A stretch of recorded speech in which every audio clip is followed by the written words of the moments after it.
मेरे प्यारे बच्चों नमस्कार। तो शुरू करते हैं इस क्लास को। और इस क्लास में अध्याय 11 पर विविध प्रश्नावली के उदाहरण हल करवाएंगे। और पिछली 4 क्लास में अध्याय 11 पर विविध प्रश्नावली के प्रश्न कंप्लीट करवा चुके हैं। अगर आप लोगों ने कंप्लीट नहीं किए हैं तो लिंक आपको डिस्क्रिप्शन में मिल जाएगा, कंप्लीट कर लेना है। और इस क्लास में अध्याय 11 पर विविध प्रश्नावली के उदाहरण हल करवाएंगे। तो अभी तक आप लोगों ने इस वीडियो को लाइक नहीं किया है तो सबसे पहले सभी स्टूडेंट इस वीडियो को लाइक कर दें और इस वीडियो को ज्यादा से ज्यादा शेयर करते हैं अपने फ्रेंड सर्किल में। तो इंतजार खत्म हुआ, उड़ाते हैं 1 बाय 1 उदाहरण का गर्दा। तो जय महाकाल, जल्दी लग जाए सवाल, नहीं तो पेपर में हो जाएगा बवाल। पेपर में नहीं बवाल होगा, उड़ाते हैं 1 बाय 1 उदाहरण का गर्दा। तो उदाहरण 26 देख लो। यहां पर बताया गया है एक रेखा एक घन के विकर्णों के साथ अल्फा कामा बीटा कामा गामा कामा डेल्टा कोण बनाती है। तो सिद्ध कीजिए कि cos square alpha plus cos square beta plus cos square gamma plus cos square delta बराबर 0। दो मेथड से इसको लगवाते हैं। पहले आपको मेथड यहां पे समझ लेना है। आप लोगों ने प्रश्नावली 10.3 में फॉर्मूला याद किया होगा, देख लो मेरे प्यारे बच्चों। सदिश रूप की अगर हम बात करते हैं तो आपने cos थीटा बराबर vector A dot vector v upon vector a का मापांक और वेक्टर v का मापांक, ये फार्मूला याद किया था। अगर हम बात करें कार्तीय रूप की, देख लो cos थीटा बराबर a1 a2 plus v1 v2 plus c1 c2 अपान में पहले वाले रूट में होता है a1 square plus v1 square plus c1 square, दूसरे रूट में होता है a2 स्क्वायर प्लस का v2 स्क्वायर प्लस का c2 स्क्वायर। तो जो हम मेथड की बात कर रहे हैं मेरे प्यारे बच्चों, सदिश रूप से इसको लगवाएंगे तो मेथड फर्स्ट बोल देंगे। कार्तीय रूप से जब हम लगवाएंगे मेथड सेकंड बोल देंगे। और दोनों मेथड आपको समझ लेना है। जो मेथड आपके समझ में आ जाए उसी मेथड की प्रैक्टिस कर लेना है। तो यहां पर सबसे पहले आपको लिख लेना है उदाहरण 26 का हल और यहां पे मेथड डाल लेना है फर्स्ट सदिश रूप। अब इसको हम रफ करेंगे। मेथड की जानकारी आपको मिल गई है और आपने पाठ 10 सदिश बीजगणित कंप्लीट किया है तो मेरे प्यारे बच्चों दिक्कत नहीं आएगी। अब देखो यहां पर बोला गया है एक घन के विकर्णों के साथ एक रेखा ने अल्फा कोण फिर बीटा कोण फिर गामा कोण फिर डेल्टा कोण बनाया है। एक रेखा ने विकर्णों के साथ किसके हैं? एक घन के। तो यहां पे डायग्राम की जरूरत पड़ेगी तो डायग्राम बना लेते हैं। समझना है आपको, पहले घन समझ लेना है। घन में क्या होता है मेरे प्यारे बच्चों? लंबाई, चौड़ाई और ऊंचाई। घन में क्या मिलेगी आपको? लंबाई, चौड़ाई, ऊंचाई, और ये बराबर होती हैं, आपस में बराबर होती हैं। ठीक है, इतनी जानकारी आपको होना चाहिए। और मेरे प्यारे बच्चों घन जो होता है वर्ग की तरह होता है, वर्ग की तरह होता है। वर्ग में जब चारों भुजाएं बराबर होती हैं इसीलिए घन में लंबाई, चौड़ाई और ऊंचाई बराबर होती है। इतनी जानकारी आपको पहले से होना चाहिए। उदाहरण हल करने से पहले इतनी जानकारी होना चाहिए। अब देख लो यहां पे डायग्राम देख लो मेरे प्यारे बच्चों, समझ लेना है डायग्राम। 1 बाय 1 आपको स्टेप बताएंगे, एकदम सरल मेथड से लगवा देंगे, दिक्कत नहीं आएगी आपको।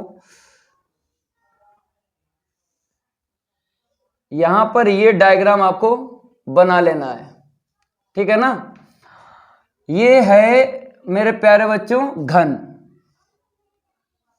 अब अक्ष ले लेते हैं, इसी को आगे बढ़ाएंगे मेरे प्यारे बच्चों। क्या बोलते हैं इसे? एक्स अक्ष बोलते हैं। इसी को जब इस तरफ बढ़ाएंगे तो क्या बोलते हैं? वाई अक्ष बोलते हैं। इसको जब ऊपर बढ़ाएंगे तो मेरे प्यारे बच्चों क्या बोलेंगे? जेड अक्ष बोलेंगे। अब आपको यहाँ पे पॉइंट डाल लेना है। अक्ष, जो अक्ष आपको दिख रहे हैं यहाँ पर, पहले पॉइंट अक्ष पे ले लेना है ए बी सी, फिर यहाँ पर आपको डी, और फिर यहाँ पे ई, और यहाँ पे एफ, ठीक है ना। और यहाँ पर आपको एक्स डाल लेना है या फिर पी डाल लेना है। अगर हम आपसे ये बात करें मेरे प्यारे बच्चों, यहाँ पर क्या मिलेगा, मूल बिंदु क्या बोलते हैं, 0,0,0। जैसे हमने आपको बताया कि लंबाई और चौड़ाई और ऊंचाई बराबर होती है, तो यहाँ पर हमने लंबाई को मान लिया जैसे a, ठीक है ना, तो चौड़ाई भी a हो जाएगी और ऊंचाई भी a हो जाएगी। तो मेरे प्यारे बच्चों, इस पॉइंट पे आपको लंबाई लिख लेना है a, ऊंचाई a लिख लेना है, चौड़ाई a लिख लेना है। पॉइंट आपको समझना है। उसके बाद हम आपको बताएंगे विकर्णों के बारे में। यहाँ पर 4 विकर्ण आपको मिलेंगे।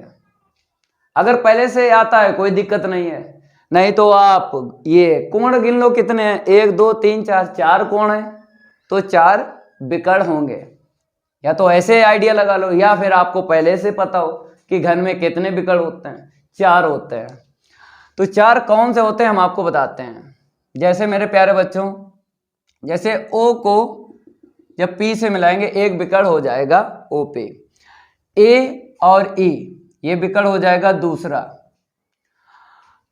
मेरे प्यारे बच्चों, और एक विकर्ण हो जाएगा BF, फिर एक विकर्ण हो जाएगा C और D। ठीक है, पहले आपको पॉइंट लिख लेना है, उसके बाद आपको सदिश ज्ञात करना है। विकर्णों के क्या ज्ञात करना है, सदिश, क्योंकि सदिश रूप में आपको हल करना है। तो अगर हम बात करें यहाँ पर मेरे प्यारे बच्चों, ये जो पॉइंट है एक्स अक्ष पे, तो एक्स अक्ष पे y और z क्या होता है, 0 होता है। तो मेरे भैया a यहाँ पे मिल जाएगा, एक्स अक्ष पे a मिल जाएगा, y और z का मान 0 होता है। अब आ जाओ b पॉइंट पे, इसको थोड़ा सा रफ करेंगे, समझ लेना है इन पॉइंट को। y अक्ष पे मेरे प्यारे बच्चों x और z 0 मिलेगा, तो y अक्ष पे अगर x और z हमें 0 मिलेगा तो यहाँ पे रख लेना है पहले से ही। जब x और z 0 मिलेगा और y अक्ष पे आपको बीच में a मिल जाएगा, y का मान, x अक्ष पे x का मान मिल जाएगा। ठीक है, ऐसे समझना है। अब बात करेंगे यहाँ पर, ये जो पॉइंट आपको दिख रहा है यहाँ पे लिख लो, z अक्ष है, z अक्ष पे x और y का मान क्या होता है, 0 होता है। तो x और y का मान हमने 0 रख लिया। अब z अक्ष पे z का मान क्या मिलेगा, a मिलेगा। यहां से सब लिखना है, x अक्ष पे a उठा लेना है, बाकी सब 0। y अक्ष पे y का मान उठा लेना है, बाकी सब 0। z अक्ष पे z का मान p बिंदु से उठा लेना है, बाकी सब 0। अगर हम आपसे ये बात करें d पॉइंट आपको निकालना है, अब कैसे निकालोगे, पहले आपको देख लेना है d जो है किस तल में है, x y तल में है। तो x y तल में है मेरे प्यारे बच्चों, समझो x y तल में है तो आपको पता है x y तल में क्या मिलेगा, 0, z मिलेगा 0। जो यहाँ पर लिखा होता है वो जिंदा रहता है, जो नहीं यहाँ पे वो मर जाता है, मर जाते का मतलब है 0। तो z का मान 0 आ गया। x y तल में x y जिंदा रहेगा, तो यहाँ से जिंदा रहेगा x और y का मान उठा लो। ठीक है, ऐसे ही आपको E पॉइंट निकाल लेना है।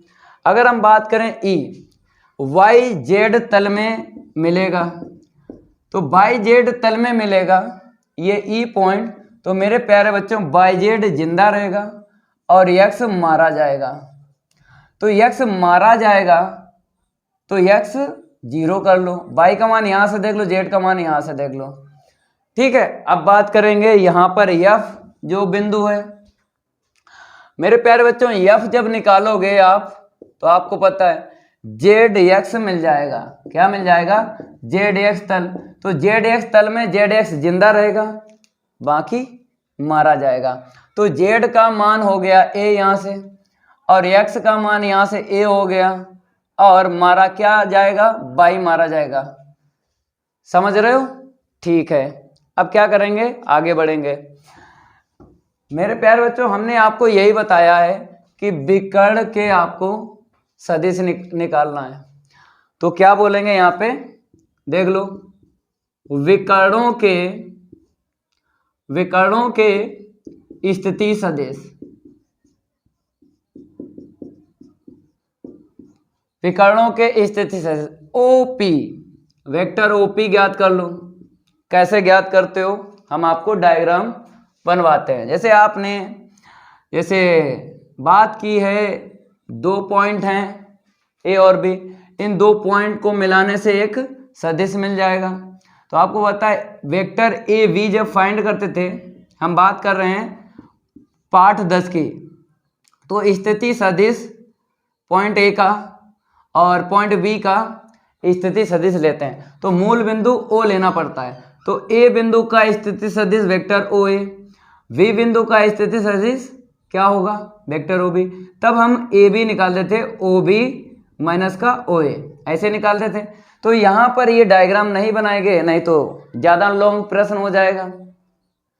तो हम डायरेक्ट निकालेंगे। आपको पता है कि वेक्टर ए बी में बाद वाला पहले, पहले वाला बाद में लिखा जाता है। तो कैसे निकालोगे, ओपी।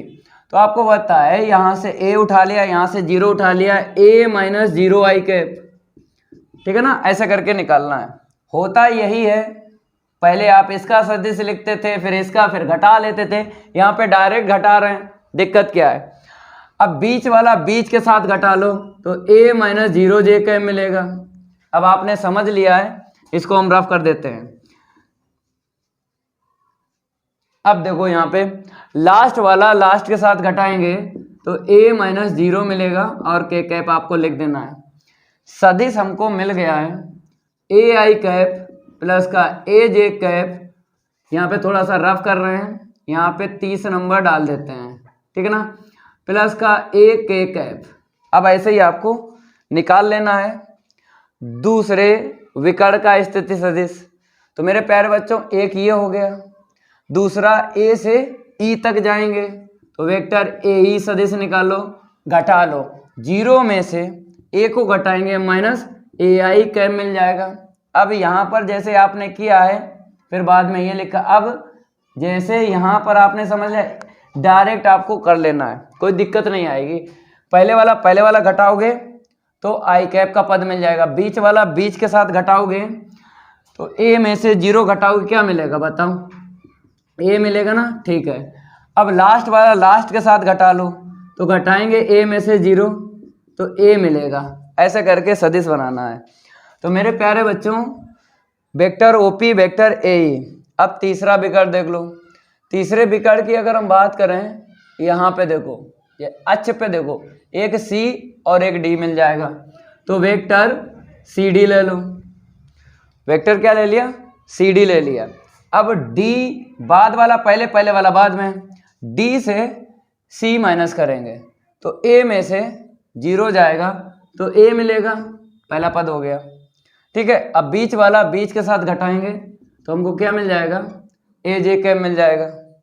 लास्ट वाला लास्ट के साथ घटाएंगे तो माइनस का ए कैप मिल जाएगा। तो 3 विकर्ण के स्थिति सदिश निकाल लिए। एक और निकालना है, एक और निकालना है मेरे प्यारे बच्चों, वी एफ। बी से एफ आपको एक और स्थिति सदिश ज्ञात करना है। तो एफ बाद में है और बी पहले, तो बाद वाले में से पहले वाले को माइनस करेंगे। तो मेरे प्यारे बच्चों, यहाँ पे देखो, ए में से 0 माइनस करेंगे, ए आई कैप मिल जाएगा। फिर बीच वाला बीच के साथ माइनस करेंगे तो हमको ए जे कैप मिल जाएगा। लास्ट वाला लास्ट के साथ माइनस करेंगे तो हमको क्या मिल जाएगा, ए में से 0 जाएगा तो ए के कैप मिल जाएगा। एक सिमेट्री है, देखो हम आपको बताते हैं। पहले विकर्ण में सारे के सारे क्या आ गए, प्लस के आ गए। दूसरे विकर्ण में पहला माइनस आया है, और ये तीसरा विकर्ण ले लो, दूसरा माइनस आया है। ये लास्ट का विकर्ण ले लो, लास्ट का माइनस आया है। अब आपने विकर्णों के स्थिति सदिश निकाल लिए। अब इसने बोला एक रेखा, एक रेखा ने पहले विकर्ण के साथ अल्फा कोण बनाया है। फिर एक रेखा ने दूसरे विकर्ण के साथ, ये आपको दिख रहा है दूसरा विकर्ण, इसके साथ बीटा कोण बनाया है। फिर एक रेखा ने तीसरे विकर्ण के साथ बीटा गामा कोण बनाया है। फिर एक रेखा ने चौथे विकर्ण के साथ डेल्टा कोण बनाया है। ठीक है, तब बोला है कि इतना सिद्ध कीजिए। तो पहले हम किसका मान निकालेंगे, इसका मान निकालेंगे। देखो एक रेखा आपको लेना पड़ेगी, ठीक है, तो इसको आप लोग नोट कर लो। अब इसको हम रफ कर देते हैं। डायग्राम आपने समझ लिया है, ठीक है, और मेथड ये फास्ट चल रहा है। मेरे प्यारे बच्चों समझते रहना, क्योंकि लौंडे इसी का इंतजार कर रहे थे कि गुरुजी इस उदाहरण को कैसे लगाया जाए। तो हमने सोचा कि दो मेथड से आपको बता दिया जाए, ठीक है। तो लिख लो एक रेखा, एक रेखा आपकी मर्जी ले सकते हो। आरएस ले लो, एक रेखा, स्थिति सदिश तो लेना ही लेना है। L I cap M J cap plus का एन के कैप। मेरे प्यारे बच्चों एक रेखा का स्थिति सदिश लेना है, इतना ही लेना, ये फिक्स है। दिक कोसाइन में ही लेना है। अगर अलग आपने ले लिया तो ये सिद्ध नहीं होगा, तो इतना ही लेना है। एक रेखा, फिर क्या बोला है, कामा एक घन, एक घन का विकर्ण, पहला उठा लो, वेक्टर ओपी बराबर है ए आई कैप प्लस का ए जे कैप प्लस का ए कैप के साथ अल्फा कोण बनाती है, अल्फा कोण बनाती है। तो मेरे प्यारे बच्चों सदिश रूप में फार्मूला बोलो। यहां पे कोण अल्फा है, तब आपको क्या लिखना है, यहां पे कॉस अल्फा लिखना है, ठीक है। अब बराबर में आपको पता है, हम ले लेंगे r s dot vector OP upon r s vector का मापांक, वेक्टर ओपी का मापांक। समझ रहे हो, ठीक है। अब इसको हम रफ कर देते हैं, आगे बढ़ाते हैं।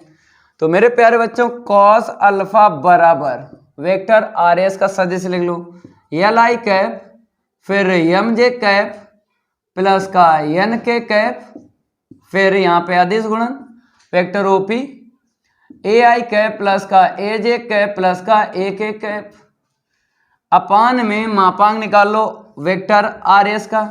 तो एल स्क्वायर प्लस का एम स्क्वायर प्लस का एन स्क्वायर, दूसरे रूट में वेक्टर ओपी का मापांक ए स्क्वायर प्लस का ए स्क्वायर प्लस का ए स्क्वायर। ये जो रफ करेंगे इनकी जरूरत पड़ेगी, तो यहां पर हम लिख देते हैं वेक्टर ए, ठीक है, दूसरा विकर्ण है। फिर तीसरा विकर्ण है बी एफ, समझ गए। फिर लास्ट वाला है सी डी। हम सदिश नहीं लिखेंगे क्योंकि सदिश जो है स्थिति सदिश सिमेट्री वाले हैं, क्योंकि ये प्लस का है और ये पहला माइनस का होगा, फिर ये दूसरा माइनस का, एक तीसरा माइनस का, इतना ध्यान रखेंगे क्योंकि हम रफ करेंगे ना, इसलिए। ठीक है, आगे बढ़ते हैं। आप लोग क्या करो, यहां पर देखो, जब हम अदिश गुणन करेंगे, देखो मेरे प्यारे बच्चों, कॉस अल्फा बराबर इसका इसमें इंटू करेंगे तो यह ले, फिर बीच वाला बीच के साथ ए में, लास्ट वाला लास्ट के साथ एन ए, अपान में इसको तो ऐसे ही रखना है, एल स्क्वायर प्लस का एम स्क्वायर प्लस का एन स्क्वायर। यहाँ पे आ जाओ, कितना आएगा, रूट 3a, ए बाहर लिख दो ना, ए रूट 3a स्क्वायर मिलेगा, तो रूट 3a स्क्वायर मिलेगा, तो आपको ए बाहर रख लेना है, या फिर अभी नहीं समझ पा रहे हो, ठीक है, तो अंदर ही रखो, फिर बाद में निकाल देंगे, ठीक है। अब देखो यहाँ पर ए कॉमन ले लो, तो एल प्लस का एम प्लस का एन अपान में पहला जो आपको दिख रहा है रूट, उसको तो एट इट इज लिखना है, और दूसरा जो रूट दिख रहा है वहां से क्या करना है, रूट 3 फिर ए। अब ए से ए काट लो, तो कॉस अल्फा का जो मान आया है मेरे प्यारे बच्चों, एल प्लस का एम प्लस का एन अपान छोटा पद आगे लिख लो और बड़ा पद बाद में लिख लो यल स्क्वायर प्लस का एम स्क्वायर प्लस का एन स्क्वायर। ठीक है, अब इसके बाद आपको पता है मेरे प्यारे बच्चों, जितना काम यहाँ पे हुआ है इसे समीकरण 1 डाल लो, जितना काम यहाँ पे हुआ है उतना ही काम आपको कोण बीटा के साथ करना है, उतना ही गामा के साथ करना है, उतना ही डेल्टा के साथ करना है। देखो, और एक रेखा इसे पकड़ना है, इसी के साथ बनाएगा कोण। अब इसको हम रफ कर देते हैं मेरे प्यारे बच्चों। अगर हम आपसे ये बात करें, जैसे आपने जो काम किया यही आप बार बार काम करोगे, कितनी बार? 3 बार और करोगे, क्योंकि एक बार तो हो ही चुका है, तो 3 बार काम करोगे। लेकिन अगर काम एक जैसा है, काम एक जैसा है तो हम बार बार नहीं करते हैं गणित में, हम क्या करते हैं, इसी प्रकार लिखते हैं। एक जैसे काम को क्या कर देते हैं, इसी प्रकार। ठीक है, डायरेक्ट लिख लो कॉस बीटा बराबर, आपको पता है इसका पहला जो पद है विकर्ण ए का माइनस का है, तो यहां पर माइनस का यल आ जाएगा, प्लस का एम आ जाएगा, प्लस का एन अपान में सेम टू सेम लिखना है। तो सेम टू सेम क्या है, पहला है √3, दूसरा रूट है यल स्क्वायर प्लस का एम स्क्वायर प्लस का एन स्क्वायर, इसे समीकरण डाल दो 2। इतना ध्यान रखना है कि अगर विकर्ण ए का पहला पद माइनस का है तो यहां पर माइनस का आएगा।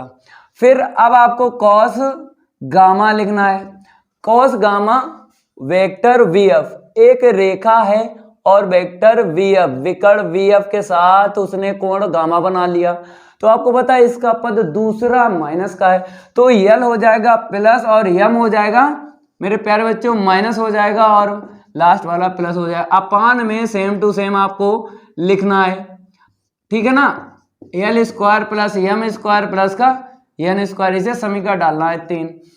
फिर आपको क्या करना है, यहाँ पे फिर एक रेखा लेना है और लास्ट विकर्ण CD के साथ उसने डेल्टा कोण बनाया है, तो और आपको लिख देना है एक समीकरण, इसको हम रफ कर देते हैं।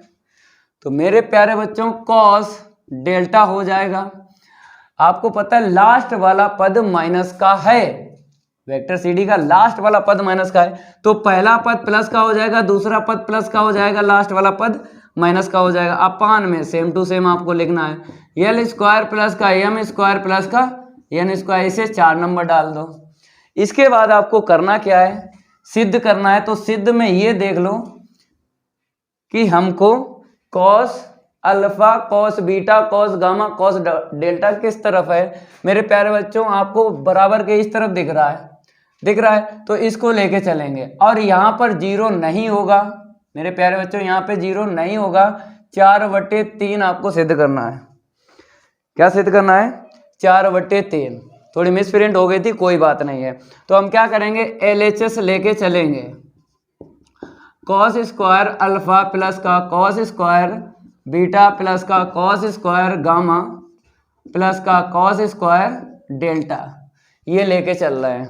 अब आपको मान रखना है, कॉस अल्फा का मान रख लो, तो यल प्लस का एम प्लस का एन अपान में √3, फिर रूट में लिख लो यल स्क्वायर प्लस का एम स्क्वायर प्लस का एन स्क्वायर और होल स्क्वायर। कई बार ऐसे लिखना है, 3 बार और लिखना है, क्योंकि एक बार लिख चुके हो, टोटल 4 पद बनेंगे।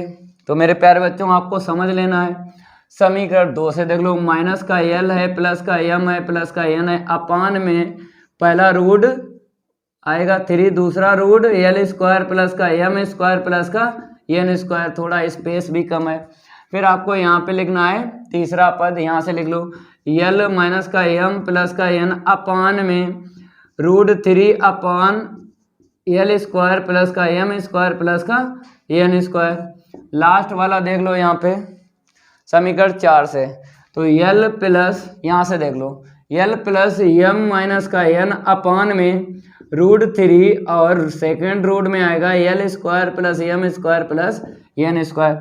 अब यहाँ पर आपको बता देना है समीकरण 1, 2, 3 व 4 से आपने मान रखा है, ठीक है। अब हल करेंगे, आंसर शीट लाएंगे हम 4/3। तो इसको हम रफ कर देते हैं।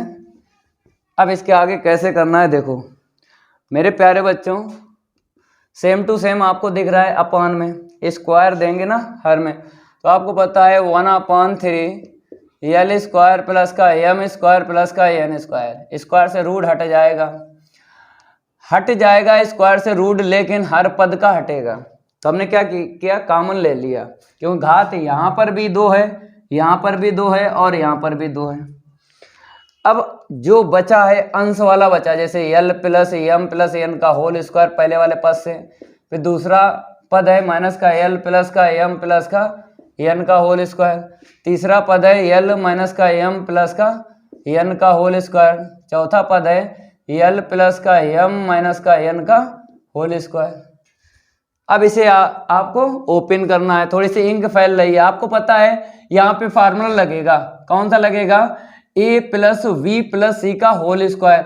अगर मेरे प्यारे बच्चों आपको फार्मूला नहीं आता है तो हम आपको लिख भी देते हैं, जैसे a plus b plus c का होल स्क्वायर बराबर क्या होता है, a square plus b square plus का सी स्क्वायर प्लस का 2, बाहर रखो, फिर a b plus b c plus c ए।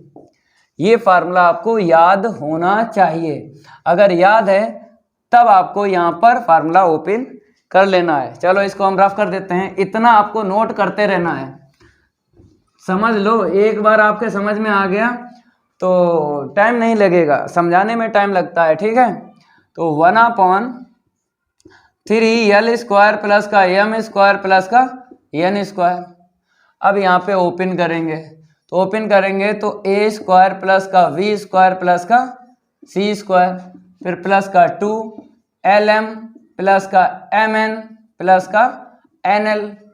ऐसे ही आपको क्या करना है, 3 बार और लिखना है, प्लस का एल स्क्वायर प्लस का एम स्क्वायर प्लस का एन स्क्वायर, फिर 2, पहला पद हो जाएगा माइनस का, दूसरा पद हो जाएगा प्लस का और लास्ट वाला पद हो जाएगा माइनस का, ठीक है। फिर आपको इसके लिए ओपन करना है, तो ये स्क्वायर वाले जो हैं ये तो प्लस ही रहेंगे, केवल ये देखो ए बी बी सी सी ए का पद देखो कौन सा माइनस होगा कौन सा प्लस, तो एल का एम में इंटू करेंगे, माइनस का एम एल मिलेगा, मतलब एल पहले लिख लो और एम बाद में लिख लो, सिमेट्री से लिखो ना, दिक्कत क्या है।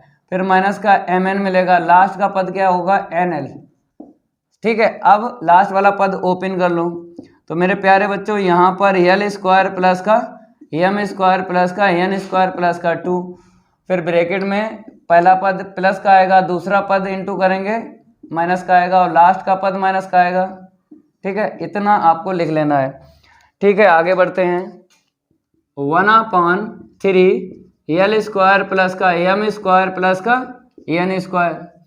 अब आपको देख रहा है ये जो 3 पद है ना, ये 3 पद, ये 3 पद, ये 3 पद, ये 3 पद, 1 2 3 4, मतलब 3 पद जो हैं 4 वाले हैं, तो आपको 4 कॉमन ले लेना है, तो एल स्क्वायर प्लस का एम स्क्वायर प्लस का एन स्क्वायर। अब यहाँ पर देखो 1 2 3 4, 4 पद हैं, लेकिन इनमें क्या कॉमन मिला है मेरे प्यारे बच्चों, 2 मिला है, 2 मिला है। अब आपको लिखना है एल एम प्लस का एम एन प्लस का एन एल, ठीक है। फिर यहाँ पे लिख लो ये 3 पद एल एम प्लस का एम एन फिर माइनस का एन एल, फिर ये 3 पद लिख लो माइनस का एल एम माइनस का एम एन प्लस का एन एल और लास्ट का लिख लो एल एम माइनस का एम एन माइनस का एन एल, ठीक है। अब देखो क्या कटेगा, एल एम प्लस का है, एल एम माइनस का है, एम एन प्लस का है, एम एन माइनस का है, एन एल प्लस का है, एन एल माइनस का है, एम एन प्लस का है, एम एन माइनस का है, एन एल प्लस का है, एन एल माइनस का है, कट गया ना, तो बाद वाला तो 0 हो जाएगा, ठीक है। इतना नोट करो, आगे बढ़ते हैं, नोट करते रहना है, छोड़ना नहीं है कुछ भी यहाँ पे। आगे बढ़ते हैं मेरे प्यारे बच्चों, इसको हम रफ कर देते हैं, इतना तो आपने नोट कर ही लिया होगा। अब देखो यहाँ पे बराबर में 1/3 इंटू में एल स्क्वायर प्लस का एम स्क्वायर प्लस का एन स्क्वायर। अब यहाँ पर जो बचा वो देख लो, 4 इंटू एल स्क्वायर प्लस का एम स्क्वायर प्लस का एन स्क्वायर। बाद वाला सारा कट गया, 0 ही रहा। अब मेरे प्यारे बच्चों ये तो पद 0 रहा, यही बचा, ये अंश में गुणा कर लो। तो गुणा करें, ऊपर कितना आएगा 4 इंटू एल स्क्वायर प्लस का एम स्क्वायर प्लस का एन स्क्वायर, अपॉन में कितना है 3 है, तो एल स्क्वायर प्लस का एम स्क्वायर प्लस का एन स्क्वायर, ये तो कट गया, तो आंसर शीट कितनी आ गई 4/3। यही आंसर शीट लाना थी। तो सदिश रूप से हमने आपको ये समझाया है। अब इसी को दोबारा लगाएंगे, कार्तीय रूप से सीख लो। सीखने में क्या हुआ, टाइम चाहे जितना भी लग जाए आपको समझ में आ जाए, ठीक है, समझ में आना चाहिए। अब इसको हम रफ कर देते हैं। अब आपको मेथड कौन सा डाल लेना है, 2 डाल लेना है, ठीक है। और मेथड 2 में क्या करना है, कार्तीय रूप आपको और लिख लेना है, फिर आपको समझाते हैं। पहले यहाँ पर क्या करेंगे, मेथड 2 डाल देते हैं और यहाँ पर क्या लिखते हैं मेरे प्यारे बच्चों, कार्तीय रूप। और इंक भी फैल रही है, कोई दिक्कत वाली बात नहीं है, यहाँ पे इंक फैल गई, ठीक है। और ये मेथड आपको फिर दोबारा लिखना है, मेथड क्या करना है बच्चों, दोबारा लिखना है, ठीक है। चलो मेथड 2 हो गया। फिर आपको डायग्राम बनाना है। अब कार्तीय रूप से सिखाते हैं। सीखने में चाहे जितना टाइम हो जाए, एक बार समझ में आ जाए। आपको पता है एक हम ही तो हैं जो आपको मेथड बताते हैं, कहीं चले जाओ कोई भी टीचर आपको मेथड नहीं बताएगा, तो टाइम तो लगता है ना। अच्छा पढ़ोगे तो टाइम लगेगा, और रट्टा लगाओगे तो सीधा सीधा उठा के लगवा लो प्रश्न, ठीक है। ये घन है, घन बना लेना, ठीक है। इसको इधर बढ़ाएंगे तो मेरे प्यारे बच्चों क्या बोलेंगे, एक्स अक्ष बोलेंगे। इसको इस तरफ बढ़ाएंगे तो क्या बोलेंगे, वाई अक्ष बोलेंगे। इसे ऊपर बढ़ा लो तो क्या बोलेंगे, जेड अक्ष बोलेंगे। वही डायग्राम बनाना है जो आपने मेथड फर्स्ट में बनाया है। ये मेरे प्यारे बच्चों मेथड 2 चल रहा है। अब देखो यहाँ पर जो पॉइंट लिया था P वही लेना है, A, A ऐसे करके, ठीक है। फिर इसके बाद यहाँ पे A था, यहाँ पे B था, यहाँ पे C था, यहाँ पे D था, यहाँ पे E था, यहाँ पे F था। दनादन लिख लो, समझ में तो आ ही चुका था डायग्राम आपके। 0, A, यहाँ पे लिख लो 0, 0, A, ठीक है। अब यहाँ पे D पे लिखना है पॉइंट, और ये मूल बिंदु लिख लो 0, 0, 0। D कैसे लिखना है, एक्स वाई तल है, तो एक्स वाई तल है तो एक्स वाई जिंदा रहेगा, जेड मारा जाएगा। यहाँ पे आ जाओ, कैसे लिखना है, वाई जेड तल है तो वाई और जेड जिंदा रहेगा, एक्स मारा जाएगा। यहाँ पे आ जाओ, जेड एक्स तल है तो जेड एक्स तल जिंदा रहेगा और वाई मारा जाएगा, ठीक है। समझ में आ गया। अब आपको पता है हम क्या निकालेंगे, दिक् अनुपात। यहां पर दिक् अनुपात निकालेंगे, देखो कैसे, विकर्ण, ऐसे लिखो विकर्ण। एक तो पहला है ओपी, ठीक है ना, दूसरा बताओ एई है, और फिर तीसरा देख लो, तीसरा है यहां पे देखो बीएफ, और बीएफ हो गया ना, ठीक है। और इसके बाद सी डी। विकर्णों के दिक् अनुपात, मेरे प्यारे बच्चों क्या है यहां पे सीखना है, दिक् अनुपात। तो दिक् अनुपात कैसे निकाले जाते हैं, देखो हम आपको बताते हैं। जब आप वेक्टर ओपी के निकालोगे तो आपको पता है बाद में पहले वाले को माइनस करते हैं, ए में से 0 माइनस किया तो हमको ए मिल गया। फिर देखो बीच वाला बीच के साथ माइनस किया तो ए मिल गया, लास्ट वाला लास्ट के साथ माइनस किया तो हमको ये मिल गया, ठीक है। आगे बढ़ते हैं। अब आ जाओ वेक्टर वी एफ, वी और ये एफ है तो एफ वाले में से बी को माइनस करेंगे तो ए में से 0 गया, ए मिला, ठीक है। 0 में से ए गया, माइनस का ए मिला। फिर इसके बाद में मेरे प्यारे बच्चों और ए ई नहीं लिखा, ए ई पहले लिखो बाद में बी एफ लिखो, तो ये माइनस कर लो और ये प्लस कर लो और ये प्लस कर लो, इतना ही निकलेगा। ए ई देख लो पहले, 0 में से ए को घटाएंगे माइनस का ए मिलेगा, ए में से 0 घटाएंगे ए मिलेगा, ए में से 0 घटाएंगे ए मिलेगा। अब आपको वी एफ का निकाल लेना, तो सिमेट्री आपको पता ही है, पहला माइनस का आ गया, अब बी एफ वाले में क्या होगा, दूसरा माइनस का आएगा नहीं, देख लो।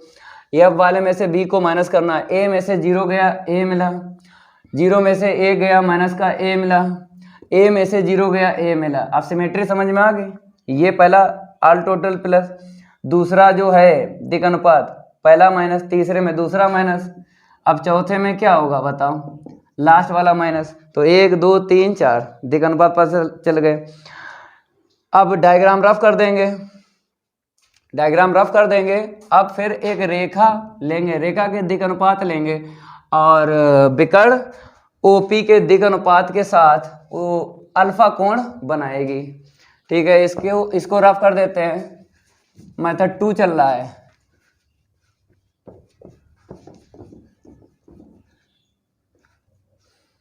मेरे प्यारे बच्चों क्या लिखना है, माना, क्या मानोगे, एक रेखा,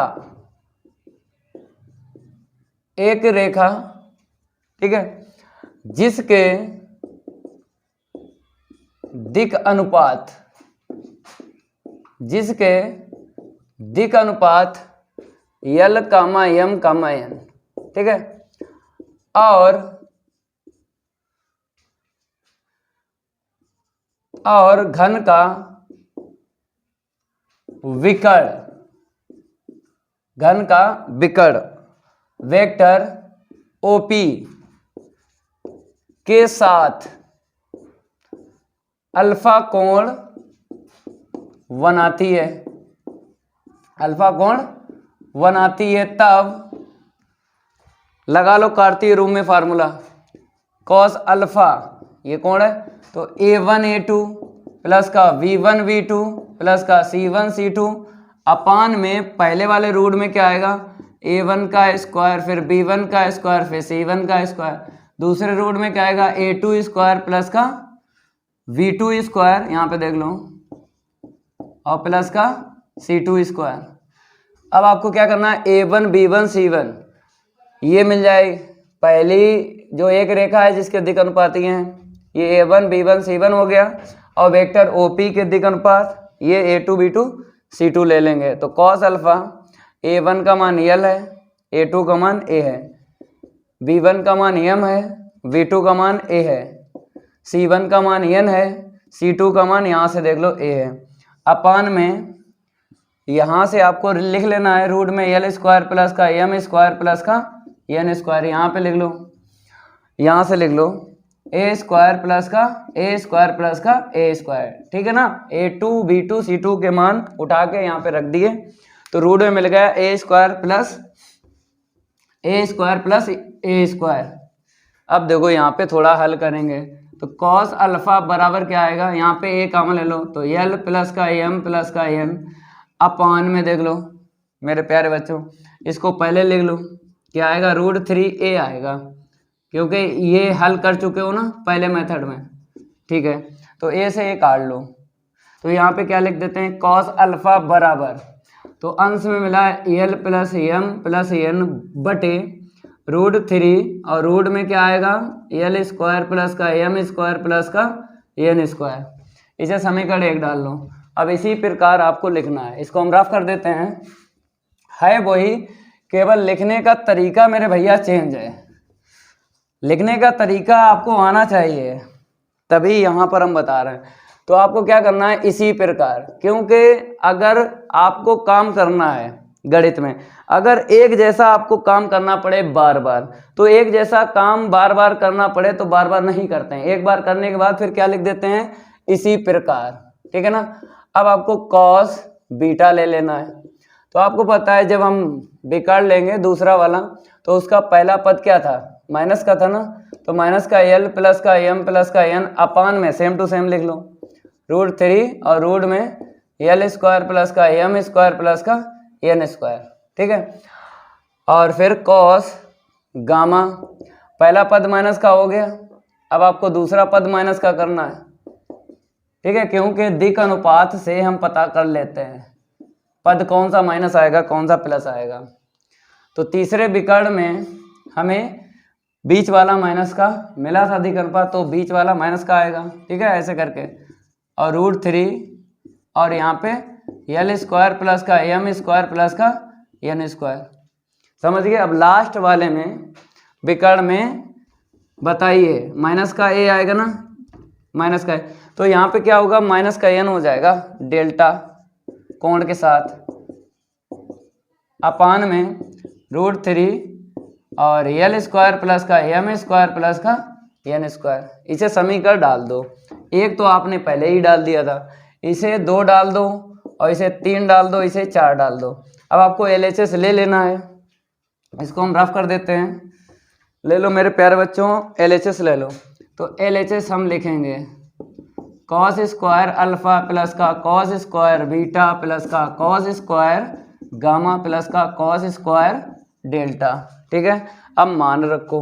तो मेरे प्यारे बच्चों कॉस अल्फा का मान है l plus M plus n अपान में √3 फिर रूट में एल स्क्वायर प्लस का एम स्क्वायर प्लस का एन स्क्वायर और यहाँ पे होल स्क्वायर। इसको हम रफ कर देते हैं। समीकरण 1 से मान हमने रख लिया। अब इसके बाद में कॉस बीटा का रखेंगे, यहाँ से देख लो माइनस का एल है प्लस का एम है प्लस का एन है अपान में √3 रूट में क्या लिखना है, एल स्क्वायर प्लस का एम स्क्वायर प्लस का एन स्क्वायर। ठीक है ना, होल स्क्वायर। अब कॉस गामा से लिखना है मान एल माइनस का एम प्लस का एन अपान में √3 आएगा और रूट में क्या आएगा, एल स्क्वायर प्लस का एम स्क्वायर प्लस का एन स्क्वायर। ठीक है ना, होल स्क्वायर प्लस लास्ट वाला पद लिख लो।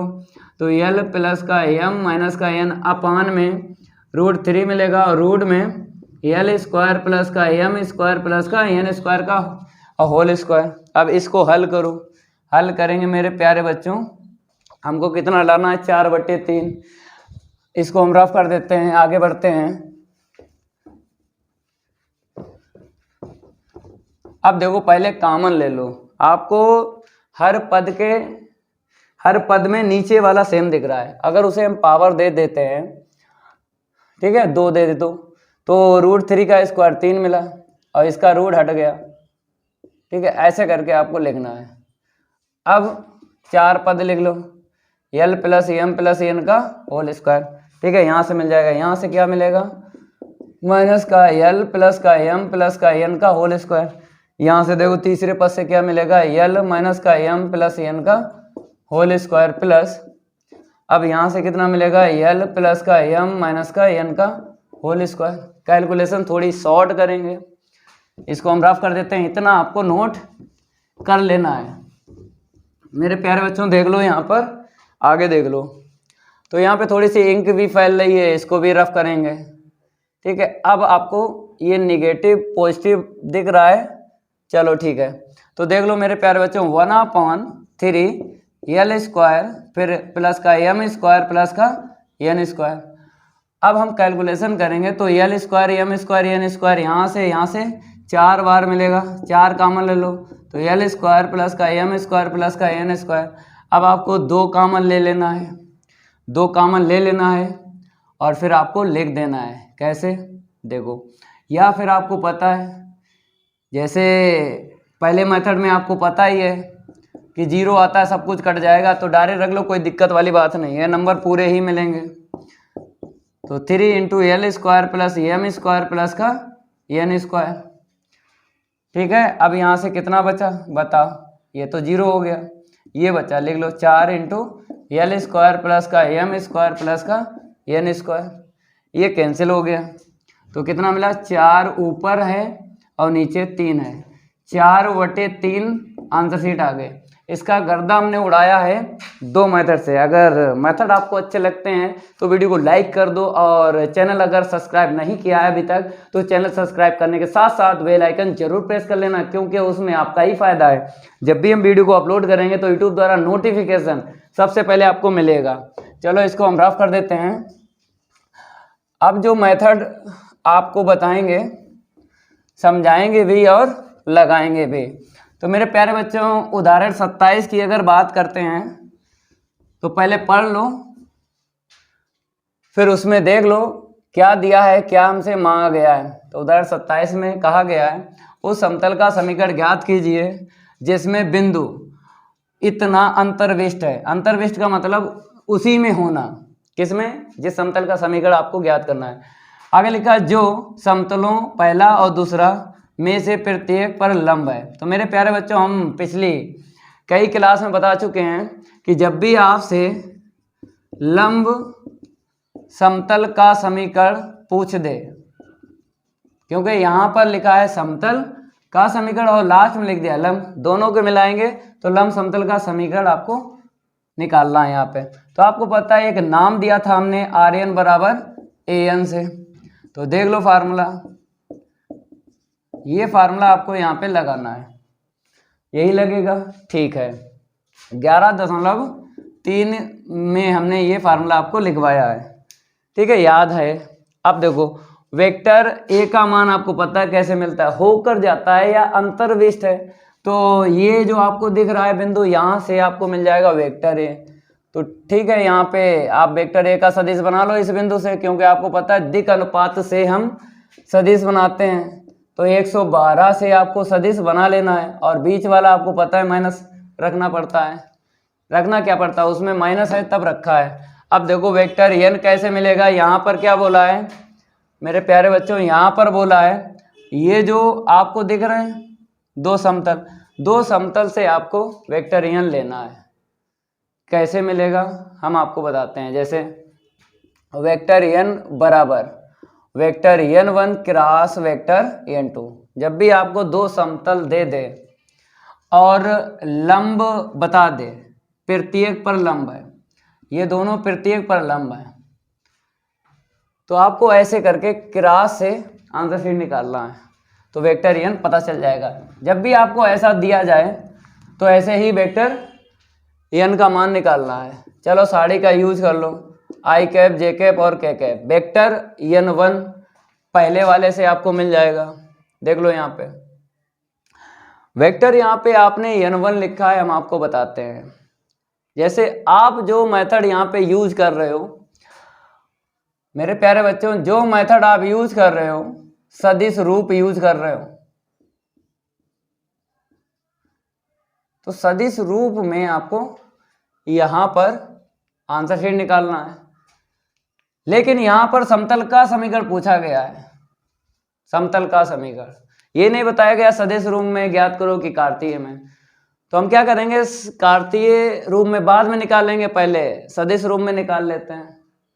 तो सदिश रूप में इसीलिए वेक्टर ए का सदिश ले लिया और वेक्टर एन का, क्योंकि आपको जब हमने फार्मूला लिखाया था vector r dot vector N बराबर वेक्टर ए डॉट वेक्टर एन, हमने बताया था केवल यह फार्मूला सदिश रूप में है, ये बताया था सदिश रूप में है।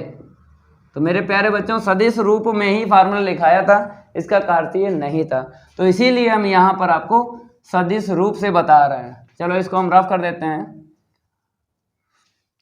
तो अब वेक्टर एन वन कैसे लिखना है पता है आपको, दिक् अनुपात उठा लेना है, दूसरी पंक्ति लिख लेना है। दिक् अनुपात देख लो, 232 से आपको लिख लेना है, लास्ट वाला माइनस रहेगा।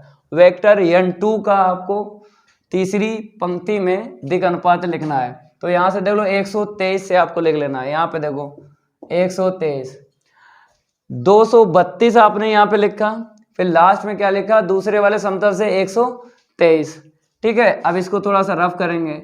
अब मेरे प्यारे बच्चों, आपको क्या करना है, R1 के सापेक्ष प्रसार करना है, तो यहाँ पे कर लो।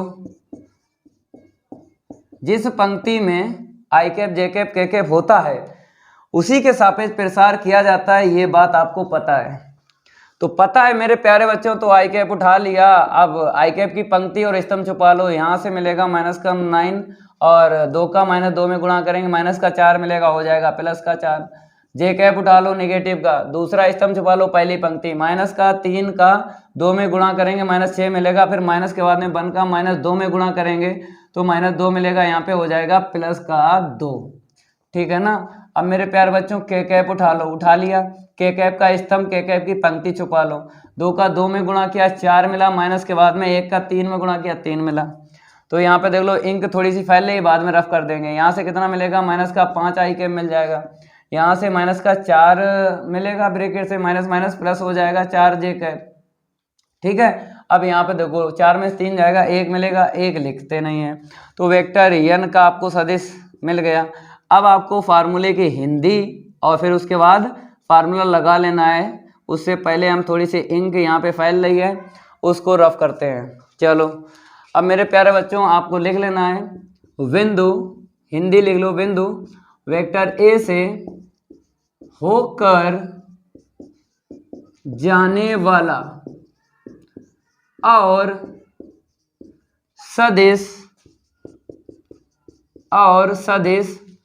वेक्टर n पर लंब समतल का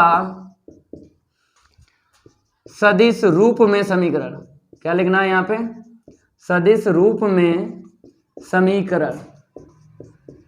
फार्मूला पता है, आर एन बराबर क्या होता है? ए एन होता है। तो vector r dot vector N बराबर वेक्टर ए डॉट वेक्टर एन, यही होता है। चलो इसको नोट कर लो, आगे बढ़ते हैं। अब आपको मान रख लेना है, उसके बाद आंसर शीट निकाल देना है। तो वेक्टर आर एटीडीज रखो, वेक्टर एन का सदिश ये निकला है 541 से, ठीक है, लिख लो 541 पहला पद माइनस का 2 पद लास्ट वाले प्लस के। इसके बाद बराबर में वेक्टर ए, देख लो कितना था सदिश 112, ये सदिश था, ठीक है। अब आपको अदिश गुणन करना है वेक्टर एन के साथ, यही उठा लो, चाहो तो यहाँ से उठा लो, चाहो यहाँ से उठा लो। 541 से आपको लिख लेना है, ठीक है, 541 से लिख लिया।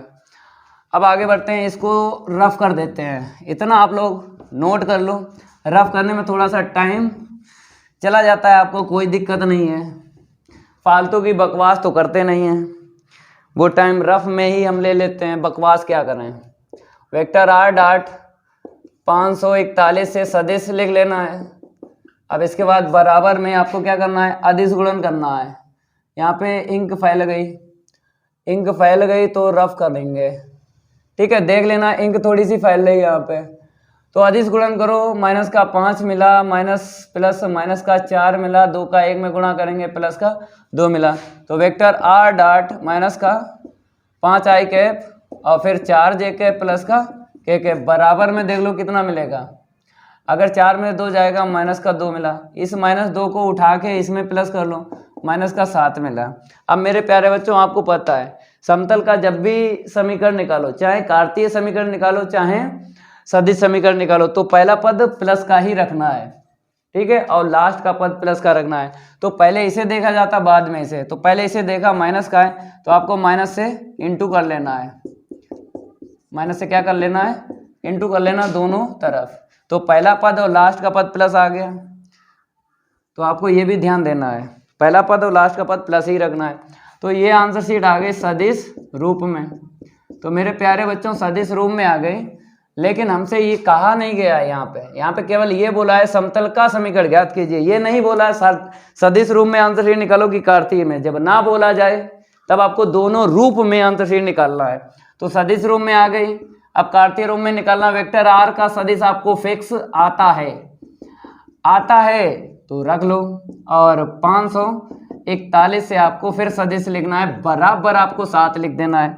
तो भाई मेरे जो दिक अनुपात होते हैं यही उठा लो, और इसमें x का गुणा कर दो, इसमें y का गुणा कर दो, इसमें z का गुणा कर दो, ठीक है। तो 5x माइनस का 4y माइनस का z बराबर 7। चाहे यहाँ से देख लो 5 - 4 - 1, 5 - 4 - 1। तो ये आंसर शीट आ गई है। समतल का तो समीकरण निकला है, लेकिन मेरे प्यारे बच्चों कार्तीय रूप में निकला है, नोट कर लो। ये तो कंप्लीट हो गया, इसका गर्दा उड़ गया। अब बात करेंगे हम उदाहरण 28 की। तो उदाहरण 28 में क्या कहा गया है, पहले इसको हम रफ कर देते हैं, बाद में देखेंगे क्या दिया है, क्या हमसे मांगा गया है। आप लोग तो देख सकते हो, चलो यहाँ पे नंबर हम चेंज कर देते हैं। अब देख लो, यहाँ पे बताया गया बिंदु दिया गया P 659 से बिंदुओं ए बी सी द्वारा निर्धारित समतल की दूरी ज्ञात कीजिए। समतल की दूरी, हमें समतल का समीकरण नहीं दिया गया, समतल का पहले समीकरण निकालो। तो समतल का पहले समीकरण निकालेंगे तो आपको पता है कि 3 बिंदुओं, मेरे प्यारे बच्चों पहले समझ लो फिर लगवाते हैं, 3 बिंदुओं से होकर जाने वाला समतल का समीकरण के लिए फार्मूला कौन सा लगता है? x minus x1 y minus y1 z minus z1 x2 यहाँ पे क्या आता है? x2 minus x1 y2 minus y1 z2 minus z1।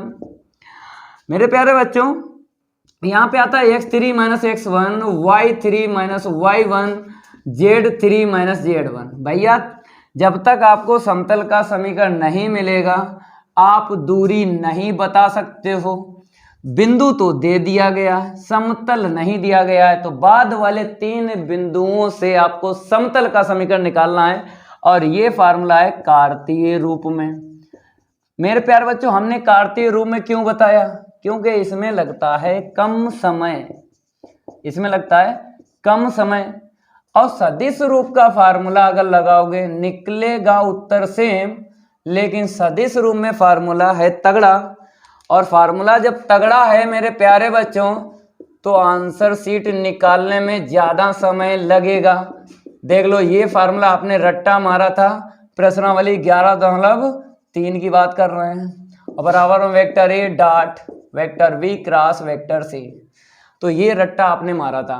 कहने का मतलब है अगर इस फार्मूले को लगाओगे आंसर शीट तो सेम निकलेगी, लेकिन ज़्यादा समय लगेगा, ज़्यादा समय लगेगा। तो मेरे प्यारे बच्चों जब ज़्यादा समय लगेगा तो हम इससे नहीं निकालेंगे, हम तो इससे निकालेंगे समतल का समीकरण कार्तीय रूप से, इसमें कम समय लगता है। ठीक है, समझ में आ गया? ज़्यादा समय किस में लगा, कम समय किस में लगेगा, तो जिसमें कम समय लगे उसी फार्मूले को यूज करना है। ठीक है, अब देख लो ये इस फार्मूले में आपको किसके किसके मान की जरूरत है? भाई मेरे x1 y1 z1 x2 y2 z2 x3 y3 और z3, तो लिख लो x1 y1 और z1 पहले ही लिख लो, कोई दिक्कत वाली बात नहीं है। ठीक है, फिर आपको क्या करना है x2 y2 और z2, फिर यहाँ पर x3 y3 और z3 लिख लो, लास्ट वाले बिंदु लिख लो 312, क्या लिखना है? 312। ठीक है, यहां से देख लो 524, लास्ट वाला देख लो 116। ठीक है, अब हिंदी लिख लो, तो यहां पे लिख देते हैं बिंदुओं ए, बी व सी से होकर जाने वाला समतल का कार्तीय, मेरे प्यारे बच्चों यहां पे क्या लिखना? कार्तीय रूप में समीकरण। ठीक है, इसको हम दोबारा लिखेंगे इस फार्मूले को। देखो x माइनस का x1 y minus y1 z minus z1 x2 minus x1 y2 minus y1 z2 minus z1, marker change कर लेते हैं।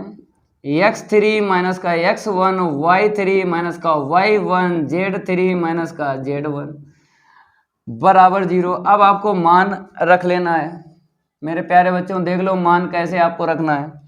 जैसे x माइनस x1 का मान यहाँ से देख लो 3 है, y माइनस y1 का मान माइनस का 1 है, प्लस का 1 हो जाएगा, z माइनस का z1 का मान 2 है, तो माइनस का 3 3 बार आपको लिखना है, प्लस का 1 3 बार लिखना है, माइनस का 2 3 बार लिखना है। ठीक है, अब x2 x3 का मान रख लेना है, x2 x3 का मान यहाँ पे रखो, x2 का मान 5 है, x3 का मान -1 है। ठीक है, अब आपको y2 y3 के मान यहाँ पे रख लेना है, y2 का मान 2 है, y3 का मान यहाँ से -1 है। अब z2 z3 का मान और रख लो, z2 का मान 4 है। ठीक है, और z3 का मान कितना है? 6 है। ठीक है, इतना आपको लिख लेना है। अब इसको हम रफ कर देते हैं, नोट करते रहो, थोड़ा सा साइड में भी हो जाते हैं। चलो आगे बढ़ते हैं, निकालेंगे समतल का समीकरण। तो मेरे प्यारे बच्चों इसके आगे देख लो कैसे लिखना है। एक्स माइनस का 3, फिर वाई प्लस का 1 आइटेडिज रख लो, जेड माइनस का 2 आइटेडिज लिख लो। यहाँ पे कितना मिलेगा? 2 मिलेगा, यहाँ से 3 मिलेगा, यहाँ पे 2 मिलेगा, यहाँ पे माइनस का 4 मिलेगा, यहाँ से 0 मिलेगा, यहाँ से भी हमको 4 मिलेगा। समझ रहे हो? ठीक है, आगे बढ़ते हैं। इसे जोड़ा -4, इसे घटाया 0, इसे घटाया 4 मिला। अब क्या करना है बताइए? अब आपको प्रसार करना है। किसके सापेक्ष करोगे? तो R1 के सापेक्ष प्रसार कर लो। इसको हम रफ कर देते हैं। मेरे प्यारे बच्चों आगे बढ़ते हैं। तो यहाँ पे लिख लो R1 के सापेक्ष प्रसार करने पर, R1 के सापेक्ष प्रसार करने पर x माइनस 3 उठा लिया, पहली पंक्ति पहला स्तंभ छुपा लो, 4 3 12 आएगा, फिर 0 का 2 में गुणा करेंगे 0 आएगा। फिर आपको निगेटिव का y प्लस 1 उठा लेना है, फिर इसके बाद दूसरा स्तंभ पहली पंक्ति छुपाना, 4 का 2 में गुणा करेंगे 8 मिलेगा, फिर माइनस के बाद में -4 का 2 में गुणा करेंगे कितना मिलेगा बताइए? तो मेरे प्यारे बच्चों माइनस का 8 मिलेगा, तो प्लस का 8 हो जाएगा। अब प्लस का जेड माइनस का आपको 2 उठा लेना है, उठा लिया, ठीक है। अब तीसरा स्तंभ पहली पंक्ति छुपा लो, 0 मिलेगा यहाँ पे, चाहो तो यहाँ पे लिख लो, स्पेस मिल जाएगा थोड़ा सा, यहाँ पे देख लो 0 मिलेगा माइनस के बाद में। 0 कैसे मिला? पहली पंक्ति तीसरा स्तंभ छुपाया, 0 का 2 में गुणा किया, 0 मिल गया, इसे हटा दो, ठीक है। अब 4 का जब इसमें गुणा करेंगे माइनस का 12 मिलेगा, तो यहाँ पे प्लस का 12 हो जाएगा, ठीक है। आगे बढ़ते हैं, इतना आप लोग नोट कर लो। तो मेरे प्यारे बच्चों यहाँ पे कितना मिला? 12 x माइनस 3, यहाँ पे कितना मिला? 8 8 16, y प्लस 1 मिल गया, यहाँ से 12 मिल गया, जेड माइनस का 2। अब कामन मिल रहा है तो ले लो, ठीक है। तो कामन कितना मिला? अगर हम बात करें 4 मिल रहा है, 4 3 12, 4 3 12, 4 3 12, 4 का भाग लगा लो, तो 4 3 12, 4 चक्कू 16, भाग लगा रहे दोनों पक्षों में। मेरे प्यारे बच्चों कितने से भाग लगा रहे? 4 से लगा दिया। अब देखो यहाँ पे, तो यहाँ पे 3x मिलेगा, फिर यहाँ से कितना मिलेगा? 4y मिलेगा, यहाँ से प्लस का 3z मिलेगा, 3 पद लिख लिए। अब देखो यहाँ पे कितना मिला? माइनस का 9 मिला, प्लस माइनस माइनस का 4 एकम 4 मिलेगा, यहाँ पे कितना है? 2 है ना, तो प्लस माइनस माइनस का 6 बराबर 0, तो 3x माइनस का 4y प्लस का 3z। अब देखो यहाँ पे मेरे प्यारे बच्चों 6 और 3 9, और एक इसे दे दो 10, 10 और 9 19, बराबर में लिख लो। ये आ गया समतल का समीकरण। अब आपको क्या करना है? दूरी निकालना है, इसको हम रफ कर देते हैं। तो दूरी कैसे निकालोगे? एक आपको डायग्राम बनाना है, इसको हम रफ कर देते हैं, नोट कर लो इतना। तो डायग्राम देख लो यहाँ पे, ये है समतल, ठीक है। और बताया गया हमें बिंदु तो दे ही दिया गया है, उदाहरण 28 में P दे दिया गया है, तो भाई P यहाँ पे डाल लो 659, ठीक है। इसी बिंदु से आपको समतल की दूरी निकालना है। तो 3x माइनस का 4y प्लस का 3z बराबर 0 करके दूरी निकाली जाती है। तो 19 को इस तरफ लाओ, ठीक है। अब आपको पता है हम कैसे निकालेंगे, इसे Q डाल लो, तो निकाल लो PQ, ठीक है। दूरी ज्ञात करना है, तो आपको ये जानकारी होना चाहिए। मेरे प्यारे बच्चों x1 बोलते हैं, y1 बोलते हैं, z1 बोलते हैं। x y z के स्थान पे रखना है मान, तो देख लो यहाँ पे PQ मापांक लेना है, ठीक है। x1 का मान 6 है, x के स्थान पर यहाँ पे रखना है, ठीक है, माइनस का 4। y1 का मान 5 है, यहाँ पे उठा के रखना है, y के स्थान पे 5 रख लो, प्लस का कितना 3z, z1 का मान 9 है, यहाँ पे देखो z है, यहाँ पे रखो, तो 9 जब रखा और माइनस का 19 बटे में आपको दिक् अनुपात लेना है जो इस रेखा के होते हैं। तो देख लो दिक् अनुपात, तो मेरे प्यारे बच्चों समतल दिख रहा है, इसी से उठाना है, 3 फिर 4 फिर 3, ठीक है। ये माइनस का होगा बीच वाला, 3 माइनस 4 कामा 3, तो दिक् अनुपात का स्क्वायर करके आपको लिखना है रूट में। ये आपको समझ में आ गया। 659 देख लो, 659 और यहाँ पे 3 - 4 और 3, ठीक है। अब देखो स्क्वायर को, 3 का स्क्वायर 9 हुआ, 4 का स्क्वायर 16 हुआ, प्लस 3 का स्क्वायर 9।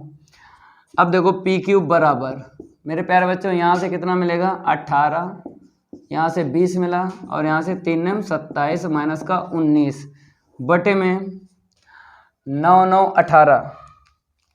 मेरे प्यारे बच्चों 16 9 25, तो 25 में 9 जोड़ लो तो कितना मिलेगा 34 मिलेगा रूट में। अब अंश में आपको हल करना है। चलो इसको हम रफ कर देते हैं, अब आगे बढ़ते हैं। ये डायग्राम आपको जरूर बना लेना है। तो मेरे प्यारे बच्चों 34 अगर निकालो रूट से बाहर निकलेगा, 2 एकम 2, 2 सत्ते 14, नहीं निकलेगा, जोड़ा नहीं बना, हटाओ इसे। 34 को 34 ही रहने दो। अब देखो यहाँ पे पी क्यू बराबर आपको लिखना है, यहाँ पे माइनस वाले पहले, माइनस वाले अलग, प्लस कर लो प्लस वाले अलग। 7 8 15, ठीक है। 7 8 15 की 5, 2 और 1 3 और 1 हासिल 4, माइनस यहाँ पे देख लो 9 मिलेगा, ठीक है। और यहाँ पे कितना मिलेगा 9 तो 0 9 हो गया, 1 और 2 3 हो गया, अपान में 34। चलो आगे बढ़ते हैं, इसको हम रफ कर देते हैं, ठीक है। थोड़ा हल करो यहाँ पे रूट के अंदर, यहाँ पे पहले घटा लो, 15 में से 9 जाएंगे 6 मिलेगा ना, ठीक है। और 3 में से 3 जाएगा, ना लिखो। अब इसके बाद में आपको क्या करना है, मापांक से बाहर निकालो, इतना आया है यहीं छोड़ दो, या फिर ऊपर नीचे 34 का गुणा कर दो, ठीक है। कर देते हैं ऊपर नीचे 34 का गुणा, या फिर एक तरीका और है, चलो यही तरीका ले लो। 34 34 ऊपर नीचे गुणा कर दिया, तो पी क्यूब बराबर यहाँ पे लिख लो 6 रूट 34, ठीक है। और यहाँ पे कितना आएगा 34, काट लो ना, 2 से कटेगा 17 आएगा, 3 से, ठीक है। तो यहाँ पे कितना आएगा 3 रूट 34 बटा 17। यहाँ पर भी आपको जैसे अगर चाहो तो यहाँ पे छोड़ दो या ऊपर ही छोड़ दो, एक नंबर नहीं कटेगा। पी क्यू है, वेक्टर पी क्यू नहीं है, ठीक है। चाहे यहाँ पे उत्तर छोड़ दो चाहे यहाँ पे छोड़ दो, एक नंबर नहीं कटेगा, ठीक है। आगे बढ़ते हैं, उदाहरण की बात करेंगे 29 के, तो इसको हम रफ कर देते हैं। 29 नंबर देख लो, 29 नंबर में क्या दिया है, क्या हमसे मांगा गया है, पहले यहाँ पर क्या करते हैं, चेंज कर लेते हैं। अब यहाँ पे पढ़ लेते हैं, फिर देखेंगे क्या दिया है, क्या हमसे मांगा गया। तो 29 नंबर देख लो, दर्शाइए कि रेखाएं सहतलीय हैं। तो सहतलीय हैं तो कार्तीय रूप से आपको फार्मूला यूज करना है, क्योंकि सदिश रूप में टाइम लगता है। सदिश रूप का देख लो, वेक्टर a2 माइनस का वेक्टर a1, फिर dot vector v1 cross vector v2, इसे लेके चलना पड़ता है, आंतरछेद 0 निकालना पड़ती है सहतलीय में, ठीक है, सहतलीय या समतलीय। अगर मेरे प्यारे बच्चों आपसे ये कहते हैं कार्तीय रूप की बात हो, जैसे ये फार्मूला आपने याद किया है, सदिश रूप कार्तीय रूप वाला बढ़िया है, x2 minus x1 y2 minus y1 z2 minus z1 upon a1 v1 c1 a2 v2 c2। तो सारे का मान हमको क्या निकालना होता है 0। तो ये कार्तीय रूप का फार्मूला है, ठीक है। तो कार्तीय रूप का है तो इसी से करो, क्योंकि कार्तीय रूप में आपको रेखाओं के 2 समीकरण मिले हैं कार्तीय रूप में। तो कार्तीय रूप में मिले, कार्तीय रूप वाला फार्मूला लगाओ। अगर सदिश रूप में आपको रेखाओं के समीकरण मिल जाते हैं तो सदिश रूप में आपको फार्मूला लगाना है। तो ठीक है, सबसे पहले आपको लिख लेना है, दिए गए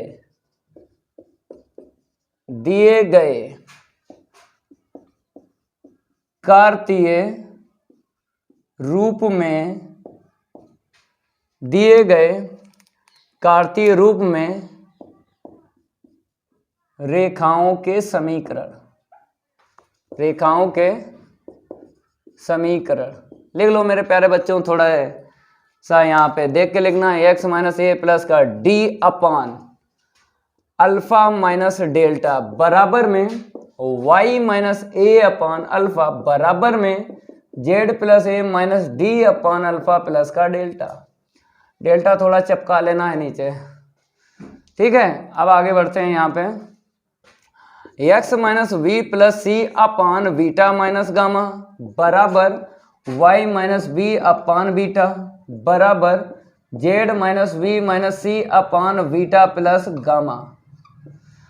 ठीक है, तो x minus b plus c upon beta minus gamma, y minus b upon beta, z minus b minus c upon beta plus gamma. तो मेरे प्यारे बच्चों, जिसके मान की जरूरत है उसको तो लिखना ही लिखना है। तो x1 के मान की जरूरत है, x2 के मान की जरूरत है, लेकिन बाद में लिखेंगे। पहले x1, y1 और यहाँ पे z1। हमको फिर a1 के मान की जरूरत पड़ेगी, v1 के मान की जरूरत पड़ेगी और c1 के मान की जरूरत पड़ेगी। मेरे प्यारे बच्चों, x2 के मान की जरूरत पड़ेगी और y2 के मान की जरूरत पड़ेगी और z2 के मान की जरूरत पड़ेगी। फिर हमको a2 के मान की जरूरत पड़ेगी, v2 के मान की जरूरत पड़ेगी और c2 के मान की जरूरत पड़ेगी। तो यहाँ पर हम देख के लिखेंगे। पहली रेखा से x1 y1 z1 लिखना है, आपको पता है। हमने आपको बताया था कि विपरीत चिन्ह से लिखना है। विपरीत चिन्ह का ये मतलब है कि मेरे प्यारे बच्चों, यहाँ पे माइनस का है तो प्लस का है, यहाँ पे प्लस है तो माइनस का लिखना है। ठीक है, विपरीत चिन्ह से आपको लिखना है। अब आगे बढ़ते हैं। यहाँ पे माइनस का ए है तो प्लस का उठा लेना है। यहाँ पे प्लस का है, यहाँ पे क्या है, प्लस का है। तो मेरे प्यारे बच्चों, हमने आपको बताया कि प्लस का है तो आपको क्या करना है बताइए, माइनस का उठा लेना है। माइनस का है तो प्लस का लिख लेना है। विपरीत चिन्ह से आपको लेना है। समझ में आ रहा होगा जो हम आपको बता रहे हैं, आपको बता रहे हैं, ठीक है। a1, v1 और c1 के मान आपको नीचे नीचे जो दिख रहे हैं रेखा के दिक् अनुपात वही लिखना है। सेम टू सेम चिन्ह से लिखे जाते हैं। अल्फा माइनस डेल्टा, यहाँ से अल्फा मिलेगा, यहाँ पे अल्फा प्लस डेल्टा मिलेगा। अब दूसरी रेखा से आपको लिखना है x2, y2, z2, a2, v2 और c2 के मान। कैसे लिखोगे देखो, हम आपको बताते हैं। जैसे आपने x1, y1 और z1 के मान लिखे हैं पहली वाली रेखा से, ऐसे ही दूसरी वाली रेखा से लिखना है x2, y2 और z2 के मान। तो यहाँ से देख लो, अगर आपके पास माइनस का भी है प्लस का भी लेना है, प्लस का c है माइनस का c लेना है, माइनस का b है प्लस का b लेना है। अगर आपके पास यहाँ पे माइनस का b है प्लस का b लेना है, माइनस का c है प्लस का c लेना है। लेकिन जब नीचे वाले लिखते हैं दिक् अनुपात तो एक जैसे सेम टू सेम चिन्ह के आपको लिखना है। ठीक है, यहाँ पर क्या मिलेगा, बीटा प्लस गामा। अब लगाओ फार्मूला। तो हम क्या करेंगे मेरे प्यारे बच्चों, कार्तीय रूप से आपको सिद्ध करवाएंगे, कार्तीय रूप से। तो फार्मूला यहाँ पे लिख देते हैं, देख लो। x2 minus x1, y2 minus y1, z2 minus z1, a1 v1 c1, a2 v2 और c2 बराबर में आपको लाना है 0। ठीक है, तो बराबर हम कहाँ पे लिखेंगे, ऊपर लिखेंगे, ऊपर। ठीक है, यहाँ पर हम इसको हम रफ कर देते हैं। मेरे पास स्पेस नहीं है, स्पेस नहीं है तो हमें रफ करना ही पड़ेगा। चलो, तो मेरे प्यारे बच्चों, यहाँ पर मान आपको रखना है। देखो कैसे रखोगे हम आपको बताते हैं। जैसे x2 माइनस x1 है तो x2 b माइनस c है, फिर माइनस का x1 है तो माइनस का इंटू कर लो, माइनस का a प्लस का d हो जाएगा। फिर y2 माइनस y1, y2 है b है, y1 का मान a है।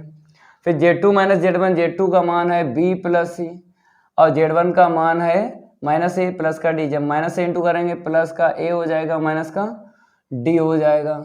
ठीक है ना। अब मेरे प्यारे बच्चों, आपको क्या करना है हम आपको बताते हैं।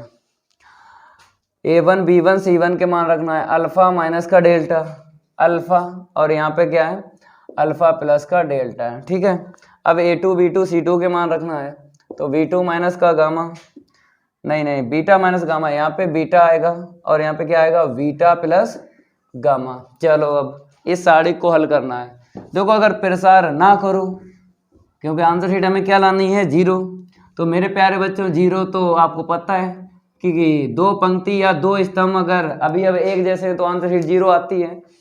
तो देख लो एक जैसे कैसे बनाना है हम आपको बताते हैं। जैसे C1 tense to C1 plus C3, तो पहले स्तंभ में तीसरा स्तंभ जोड़ दो, जोड़ेंगे तो यहाँ पे अल्फा है यहाँ पे बीटा, तो अल्फा बीटा बन जाएगा, क्योंकि ये डेल्टा से डेल्टा कटेगा। यहाँ पे 2 अल्फा आएगा, यहाँ पे 2 बीटा आएगा, 2 कॉमन ले लेंगे। जब इसे जोड़ेंगे तो देखो यहाँ पे बी बी क्या हो जाएगा 2b हो जाएगा, ठीक है। और सी से सी कटेगा, ए से ए कटेगा और डी से डी कटेगा, देख लो। क्योंकि जब हम जोड़ेंगे तो यहाँ पे माइनस का सी प्लस का सी, और यहाँ पे क्या है तो ठीक है 2b मिला मेरे प्यारे बच्चों, कितना मिला 2b। जैसे अगर हमने यहाँ पर थोड़ा देखा तो हमने देखा हमें यहाँ से मिला था x2 का मान, तो x2 का मान जब लिया था तो इतना ही था, हाँ। फिर माइनस से इंटू किया था, चेक कर लेते हैं, a माइनस का d माइनस से इंटू किया, ठीक है ठीक है ठीक है। अब मेरे प्यारे बच्चों यहाँ पे देखो जैसे इतना आ गया, जब इसको जोड़ा डेल्टा से डेल्टा कट गया 2 अल्फा आ गया, इसको जोड़ा गामा से गामा कट गया तो कितना मिल गया 2 बीटा मिल गया, समझ रहे हो, ठीक है। तो b माइनस का ए ऐसे रखो, अल्फा ऐसे रखो और यहाँ पे बीटा ऐसे रखो, ठीक है। अब यहाँ पर b प्लस सी प्लस का a माइनस का d, और यहाँ पे क्या है अल्फा प्लस का डेल्टा और बीटा प्लस का गामा। अब देखो 2 कॉमन ले लो, तो 2 जब कॉमन लेंगे यहाँ पे तो सेम मिला, यहाँ पे मिसप्रिंट आ रही है, कहीं ना कहीं मिसप्रिंट हुई है, माइनस का d होगा, तो माइनस का a माइनस का d होगा। तो यहाँ पर हमने क्या रखा था Z2 माइनस Z1, Z1 का मान देख लेते हैं, ये माइनस का a प्लस का d, माइनस का a प्लस का d, तो माइनस का a प्लस का d हम देख लेते हैं Z2 का मान, माइनस का a पहली रेखा में मिसप्रिंट है, पहली रेखा में क्या है मेरे प्यारे बच्चों मिसप्रिंट है, माइनस का a होगा यहाँ पे, ठीक है। तो माइनस का a होगा, तब आपको मिल जाएगा वहाँ पे जो यहाँ पे बताया है b प्लस सी माइनस का a, यहाँ पे क्या मिल जाएगा माइनस का a मिल जाएगा, ठीक है। अब देखो 2b हो गया, c से c कट गया, माइनस का 2a, वही हम कहीं ना कहीं मिसप्रिंट है, तो आप लोग इतना नोट कर लो। अब ठीक है आगे बढ़ते हैं, यहाँ पे 2 कॉमन ले लो, जब हमने 2 कॉमन ले लिया तो b माइनस का a यहाँ से मिल गया और b माइनस a पहले से दे दिया गया, यहाँ पर भी ठीक कर लो माइनस का a, ठीक है। v प्लस सी माइनस का a माइनस का d, तो अल्फा यहाँ पे अल्फा अल्फा प्लस डेल्टा। अब सबसे लास्ट में आपको देख लेना है यहाँ पे 2 बीटा, यहाँ पे बीटा, फिर बीटा प्लस का गामा, ठीक है। अब आपको पता है यहाँ पे देखो जैसे यहाँ पे 2 तो कॉमन चला ही गया था, तो यहाँ पर कितना था बीटा था। अब देखो यहाँ पे b माइनस ए और अल्फा बीटा, तो मतलब 2 स्तंभ अगर सेम है तो साड़ी की आंसर शीट क्या निकलती है 0 निकलती है। चलो इसको हम रफ कर देते हैं। अब आपको क्या करना है यहाँ पे लिख देना है 0, ठीक है। तो 0 अगर आ गया तो आप लिख सकते हो यहाँ पे अतः करके लिख दो, अतः रेखाएं परस्पर, मेरे प्यारे बच्चों क्या लिखना है यहाँ पे परस्पर सहतलीय हैं, क्या लिखना है यहाँ पे सहतलीय हैं। चलो इतना नोट कर लो, ये तो हो गया। अब लास्ट वाला जो है उसका भी नंबर देख लेते हैं, इसको हम रफ कर देते हैं और आगे देखो 30 नंबर, देखो 30 नंबर, यहाँ पे नंबर हम चेंज कर देते हैं, 29 हो गया ना।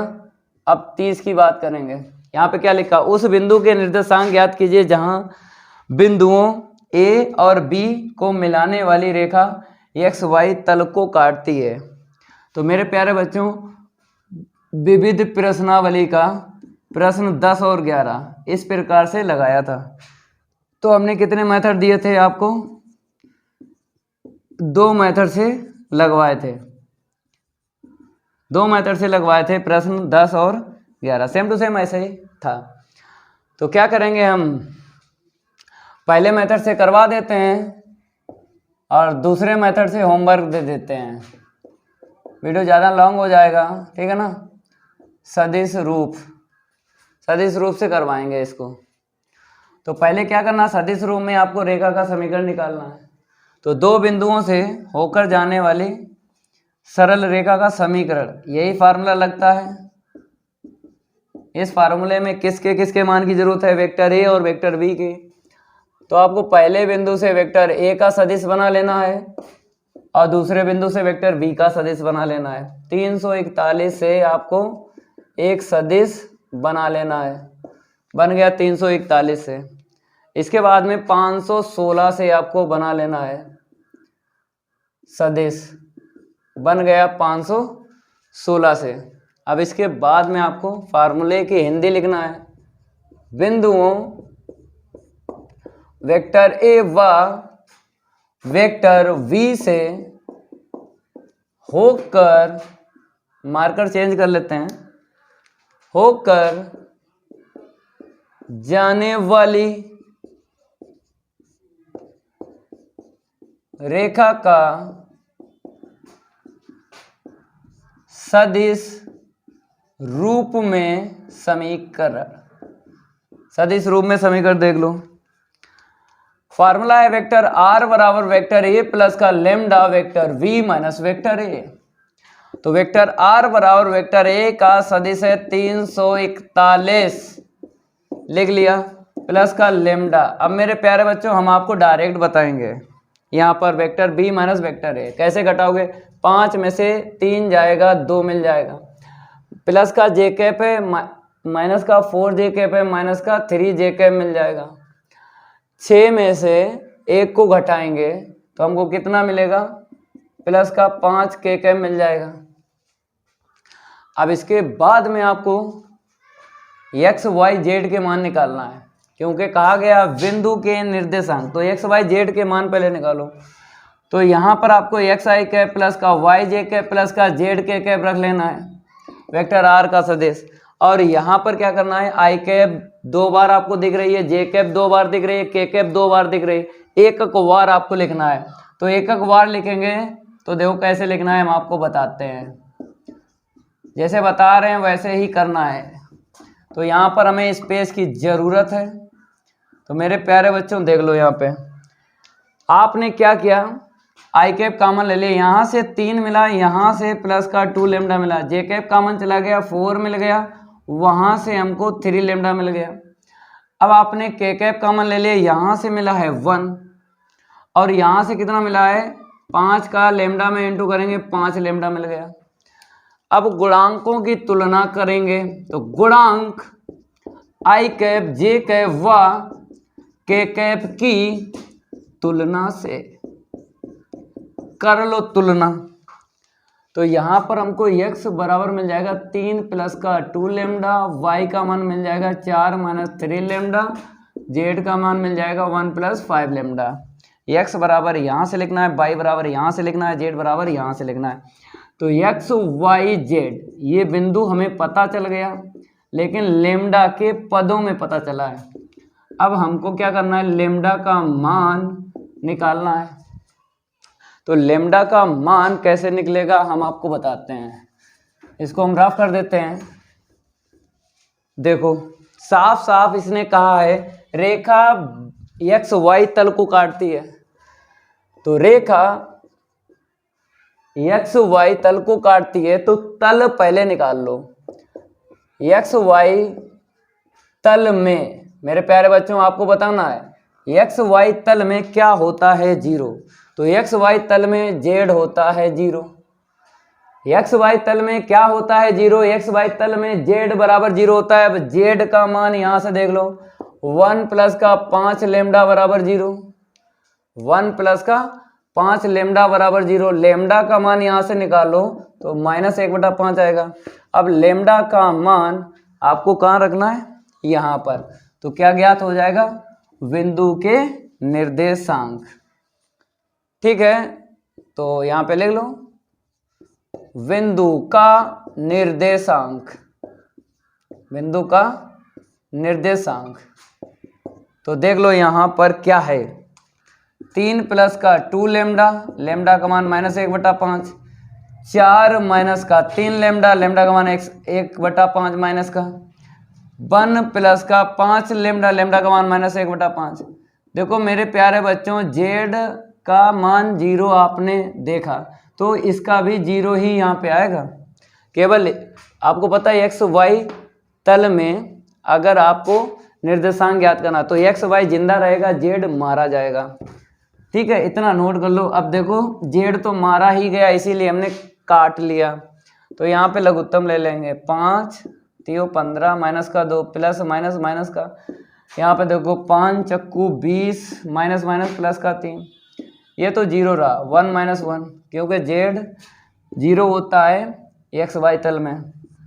तो यहाँ पे क्या मिला बताओ, 13/5, 15 में से 2 गए, 13 मिलेगा, बटे में 5, यहाँ पे 23/5, यहाँ पे 0। तो आंसर शीट आ गई। तो उदाहरण 30 भी कंप्लीट कर लिया। ठीक है, अध्याय 11 पर विविध प्रश्नावली भी कंप्लीट हो गई है।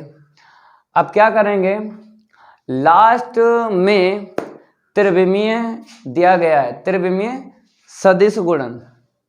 एनसीईआरटी की बुक में देख लेना, लास्ट में प्रश्नावली मिल जाएगी 10.4, उसको करवाएंगे अगली क्लास में। अगर ये मेरी क्लास अच्छी लगी हो तो वीडियो को लाइक कर देना और इस वीडियो को ज़्यादा से ज़्यादा शेयर कर देना अपने फ्रेंड सर्कल में। मिलते हैं अगली क्लास में, आज के लिए इतना ही काफ़ी है।